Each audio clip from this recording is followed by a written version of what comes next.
I'm Mark Turner, Wildlife Extension Specialist here at OSU, and today we're going to be talking about native weeds for wildlife. It's that time of year that a lot of folks are looking out at their properties and things are starting to get a little bit grown up, especially with all the rainfall that we've had.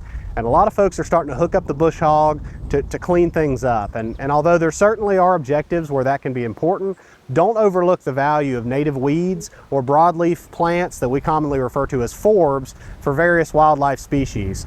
For example, here I've got several species here I'm going to talk about. The first one being common ragweed. There's several species of ragweed that are native here to Oklahoma, common ragweed being one of them. Ragweed, of course, a lot of folks know it because it produces pollen that can be problems for folks with allergies during the fall. But from a wildlife perspective, this is one of the best species that we have to produce food and cover for several native wildlife species. For example, this is high quality forage for white-tailed deer that's highly selected during the time that bucks are growing antlers and does are lactating with their fawns.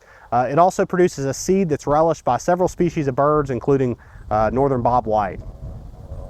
Partridge pea is another one. You can identify that with those showy yellow flowers that's really common. It's common in areas that have been recently disturbed or disked or sprayed.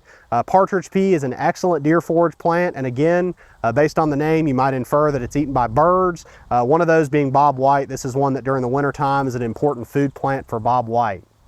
Croton is another species of native weed or native forb that's really readily used by several wildlife species. It produces a seed that's commonly used by several species of birds.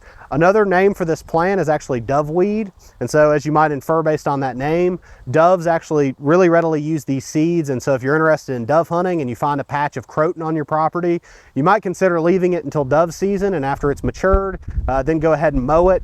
And obviously at that point, doves are going to be readily using it.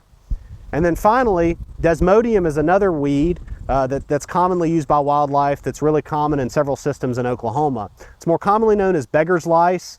And oftentimes if you're out walking in a field and you end up getting those seeds stuck to your pants that have that Velcro-like feel to them, those are actually most of the time seeds of Beggars Lice. Beggars Lice, although it can be kind of frustrating if you have a bird dog or it's getting stuck on your pants, those seeds are readily eaten by quail, and this is also a very high quality deer forage plant. So again, when you're out there considering management of your property, don't overlook the value of native broadleaf plants for wildlife. For more information, check out several of the resources on our website if you're interested in learning more about plant identification and managing native plant communities for wildlife.